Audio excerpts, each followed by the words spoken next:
બગલા બધે બે ખાટી અંબે રેડ ન ખાય જીવ ન ખાય એમ જગતે એવા જીવો હોય છે ને એ બગલા એને કહેવાય. બધું જ કરે ને બગલા કહેવાય. એક જ જેની ચાલ હોય, એક જ હંસ હોય, એક જ ચારો. દૂધ ને નીર ને બે જુદા કરે. આ દૂધ ને પાણી ને જુદા કરે. જુદા કરતા આવડે છે ને, તમને આવડે છે. માયા ઈસ જીવ ઈશ્વર ને માયા ત્રણેય તમને ખબર છે. આને હંસ કહેવાય કે આ ભાઈ, આને માયા કહેવાય, આ પરમાત્મા કહેવાય, આ ચેતન કહેવાય, આ જળ કહેવાય. એ સદગુરુ શીખર આપણને બધાને ખબર છે. તો આપણે ચેતનને આપણે માનવા વાળે છે.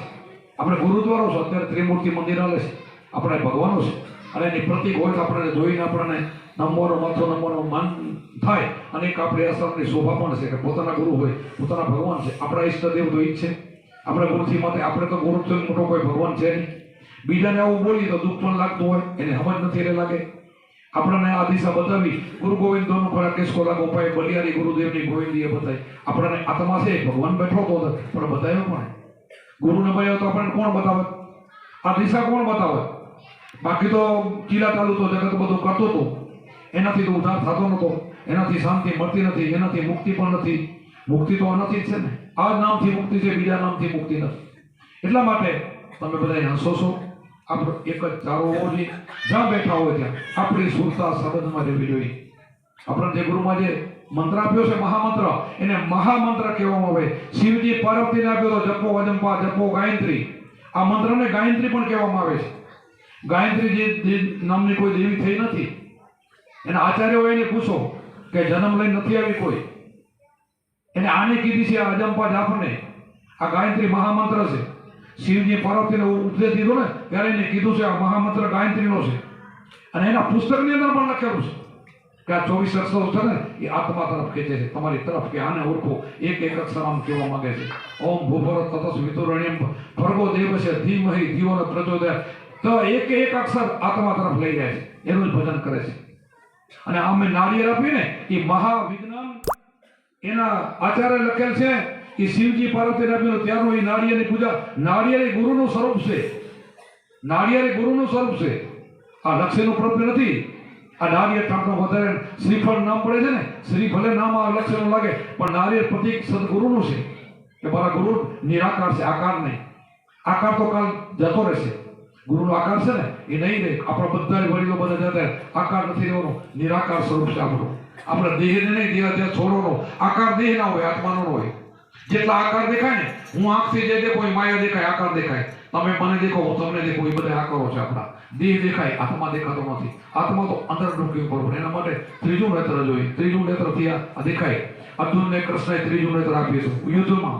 લડાઈ કરતા કરતા ભગવાન ઉપદેશ આપ્યો કે હું જે તને કહું ને હું સમજીને કહું છું. આ કળિયુગ છે અને આ બધા જ જે માથા ભર્યો છે ને આના અવસ્થા જે થશે એ દુનિયાને નાશ કરી નાખશે. અત્યારે પણ કોઈ રહી નહીં શકે. અત્યારે ન રહી શકે એટલા માટે તો બધા રાજાઓ એને ગઢ બાંધ્યા છે અને માણસોને ગોઠવણી મિલિટરીને અત્યારે સરકાર રાખે. ન રાખે તો તમે કોઈ રહી ન શકો. એ બધાનો તો જગતમાં હોવો જોઈએ ને. એ બંધારણ છે કે આને તારે મારો પડશે, આ દુષ્ટો છે, આને નહીં મારો તો જગતમાં કોઈ શાંતિથી રહી નહીં શકે. તારે ભજન કરવું છે. આપણે તારા માટે નહીં. તારે રાજ નથી જોતું તો એના માટે લડતો નથી. તો એ તારા સ્વાર્થ માટે નથી. હું કયું કર, હું કયું કરતો હું તારો ગુરુ છું અને તું મારું માનીશ તો સુખી થઈશ આગળ પણ. નહીં તો તારી અપકીર્તિ થશે. દુનિયામાં તારું નકરવાની માણસો વાતો કરશે. એના કરતાં તું આમાં યુદ્ધ કર. અને એ સમયે અર્જુનને યુદ્ધમાં જોડે છે. તો એ નથી માનતો, તો એ સમય ભડકે છે. એમ આપણે ઘણા આપણું નથી માનતા એમ બનતો હોય છે.